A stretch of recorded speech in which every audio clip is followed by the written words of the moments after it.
ఒక శాంతమైన పల్లెటూరులో ఉండే 22 ఏళ్ల యువకుడు ఇమ్రాన్.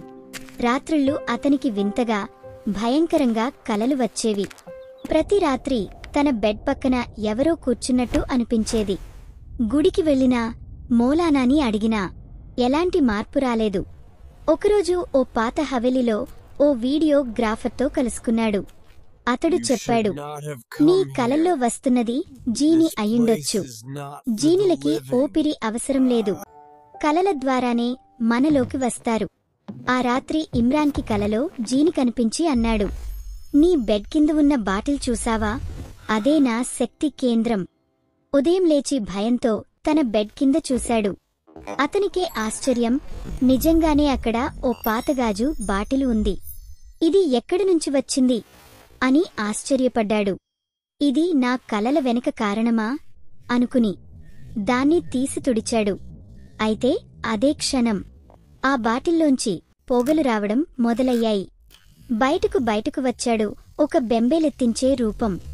నల్లటి శరీరం, పొడవైన చేతులు, మంటల్లాంటి కళ్లతో. జీనీ, అది గట్టిగా అన్నది, నీవు నా గదిలో పడుకున్నా.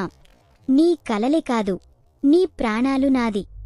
ఇమ్రాన్ వెంటనే తలుపు తీసే ప్రయత్నం చేశాడు, కానే అన్ని తలుపులు మూసుకుపోయాయి. జీని నవ్వుతూ మరోసారి అన్నాడు, నీ కలల గది ఇక నా కోట. అప్పటికి ఇమ్రాన్కు ఓ ఆలోచన వచ్చింది. గొప్ప ధైర్యంతో అన్నాడు, నాకు ఒక్కటే కోరిక. నువ్వు బాటిల్లో ఎలా ఇమిడిపోయావో ఓసారి చూపించు. పెనుభూతిగా నవ్వుతూ అన్నాడు, అది నీ చివరి కోరికే కదా. అయితే చూడు. జీని పొగలా మారి మళ్లీ బాటిల్లోకి వెళ్లాడు. వెంటనే ఇమ్రాన్ దానిపై కాప్ వేశాడు. బాటిల్ శబ్దంతో మూసుకుపోయింది. ఒక్క క్షణంలో గది నిశ్శబ్దంగా మారింది. తర్వాత ఇమ్రాన్ ఆ బాటిల్కి అక్షరాలు దగ్గరికి కూడా చూశాడు లేదు.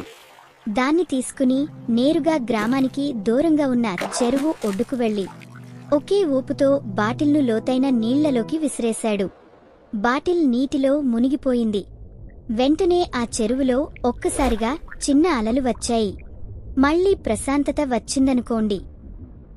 ఇలాంటి హారర్ కథలు మీ గుండెను బాగబట్టి ఉంచుతున్నాయా? అయితే వెంటనే సబ్స్క్రైబ్ చేయండి.